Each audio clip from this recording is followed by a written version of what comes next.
আসসালামু আলাইকুম ওরহমতুল্লাহি ওবরকাতুহ। চতুর্থ শ্রেণীর শিক্ষার্থীদেরকে জানাই স্বাগতম।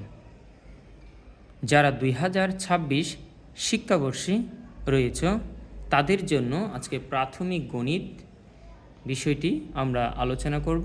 আমাদের ক্লাস হলো 2 নম্বর ক্লাস এটি। আমরা তাহলে ক্লাসে ফিরে যাচ্ছি। আজকে আমরা পৃষ্ঠা 2 আলোচনা করব। পৃষ্ঠা 2-এ আমরা 1 নম্বরটা যদি খেয়াল করি, আরিফ সাহেব মোবাইলে পাসওয়ার্ড দিয়েছেন সংখ্যাটি, এই অনেক বড় সংখ্যাটি পড়ি এবং লিখি। তাহলে আমরা পড়ব, আগের নিয়মে সংখ্যাটি গণনা করতে পারি। সংখ্যাটি স্থানীয় মানের ছকে বসালেই সহজ হবে। তাহলে আমরা ছক নিয়ে নিই। তাহলে এখানে সংখ্যা আছে কয়টি? 1 2 3 4 5 6। তাহলে 6টি ছক হবে। 1 2 3 4 5 6। 6 ঘর বিশিষ্ট ছক হলো একক, দশক, শতক, হাজার, অযুত, লক্ষ।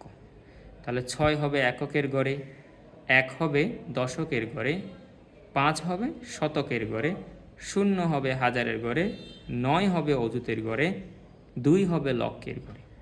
তাহলে আমরা অবশ্যই বলতে পারছি 2 লক্ষ, দুটিকে আমরা একসাথে হাজার বলবো, সেটা আমরা পূর্বের ক্লাসে দেখেছি। অযুত হাজার, একসাথে হাজার বলতে হয় 90,000। এটা হলো শতকের ঘর, 516। এই দুইটাকে একসাথে বলতে হবে 16 অথবা 16। তাহলে সংখ্যাটি কথায় লিখলে হবে 2,90,516।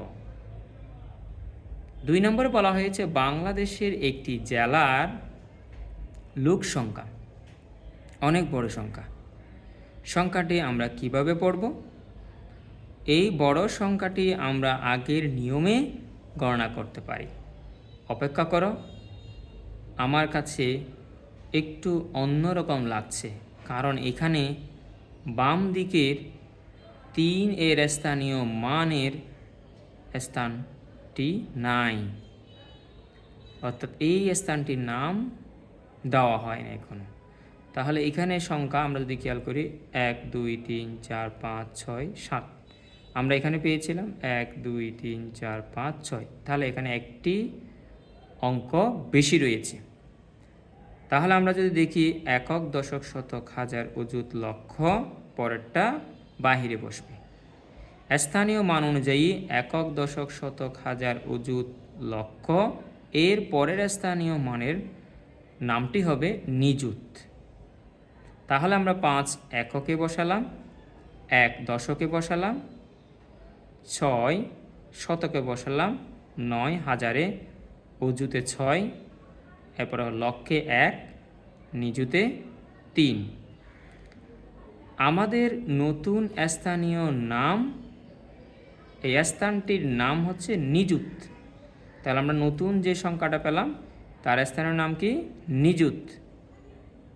1 নিযুত অর্থ হলো 10 লক্ষ। 1 নিযুত অর্থ কি?